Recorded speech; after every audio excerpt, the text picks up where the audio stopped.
Hello everyone.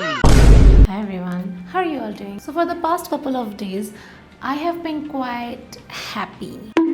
Just kidding, I felt like shit. And what's better than making your sad period worse by watching anime that will make you cry like a bitch?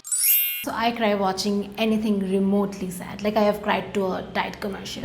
And so even you can have a good crying session every now and then, here are my top 5 animes that will make you cry like a biatch. Now, if you have a heart of stone or for some reason you are unable to cry and you come back yelling at me that this anime did not make you cry, please don't do that. That will make me cry and turned on.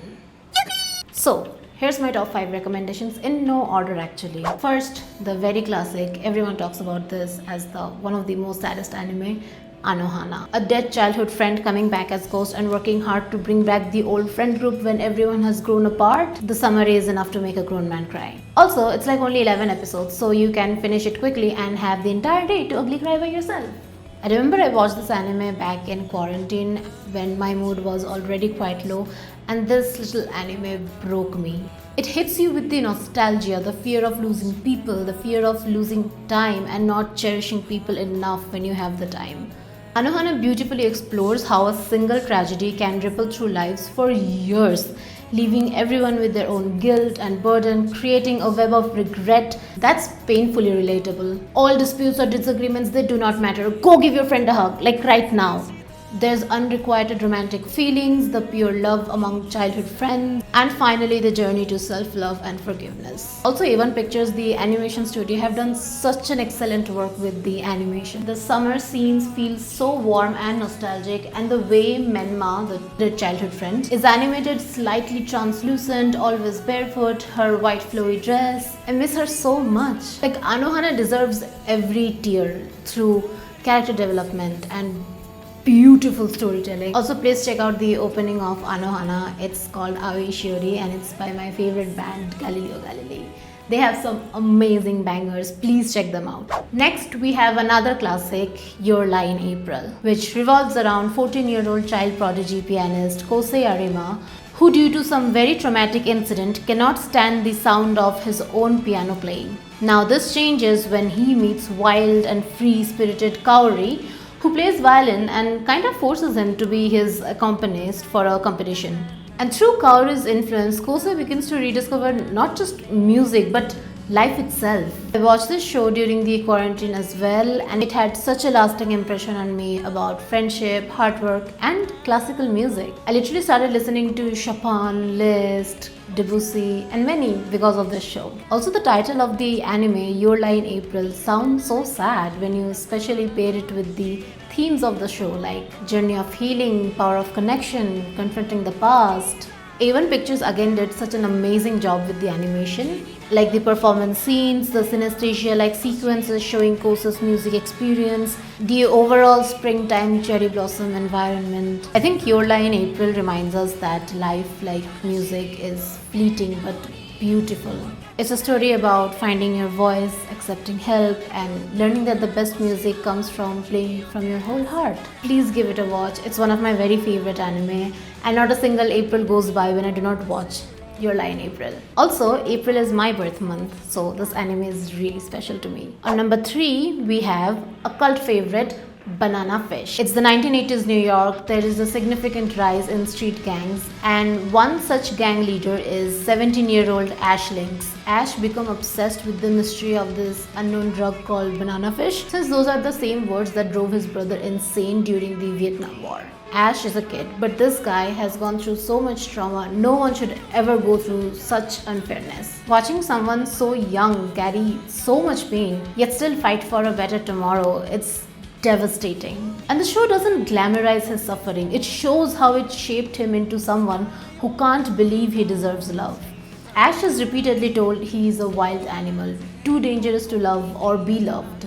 Watching him internalize this while desperately wanting human connection will shatter you. Every time you think Ash might find peace, might escape, might finally be free of all this, the show just constantly keeps on breaking your heart. There's only one person for whom Ash keeps living, the one person Ash desperately wants to protect at all costs.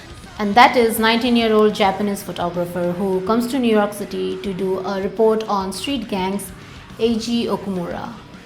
God, they're soulmates. They just happen to found each other in the worst circumstances. So please watch it, cry, fill your FYP with Ash AG edit, especially the ones with the Loverman song. Also, I feel this anime has a bit of a weird reputation of being a very much BL anime, but it's so much more than that. So I don't know, please watch. Okay, next we have a movie actually, one of my very favorite anime movie, A Silent Voice. The story follows Shoya Ishida, a former elementary school bully haunted by his past of bullying Shoko Nishimiya, a deaf girl who transferred to his class. When the bullying was exposed, Shoya became the scapegoat and spent his middle school years all isolated and without any friends. Now in high school, consumed by guilt and self-hatred, Shoya seeks out Shoko to make amends and confront not just each other but the classmates who were part of the bullying. The film doesn't shy away from showing how ruthless and cruel children can be. Watching young Shoko trying desperately to connect with her classmates while being constantly rejected and tormented is heartbreaking. And Shoya's journey of forgiving himself isn't just about apologizing.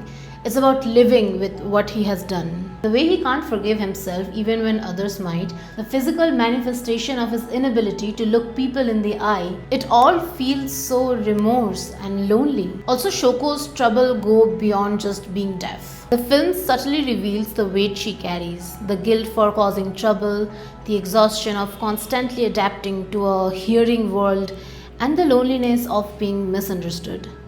A Silent Voice is by one of my very favorite animation studio, Kyoto Animation. I would actually suggest please watch all the anime by Kyoto Animation because they are just so beautiful and it's very clearly visible in this movie. I think Silent Voice reminds us that everyone is fighting their own battles, that communication is more than words, and sometimes the bravest thing you can do despite the pain is keep living. The ending of the movie is so satisfying. It's so calming to see Shoya's journey to forgiving himself, connecting with people, and just look people in the eye. A Silent Voice is my comfort movie, so do give it a watch. And last but not the least, we have Clannad After Story. So Clannad After Story continues from where the first season left off, following Tomoya and Nagisa as they graduate high school and step into adult life. I mean, technically you can watch Clannad After Story just by itself, but I would suggest please watch the first season as well because it will help you understand the characters and the relation among them a bit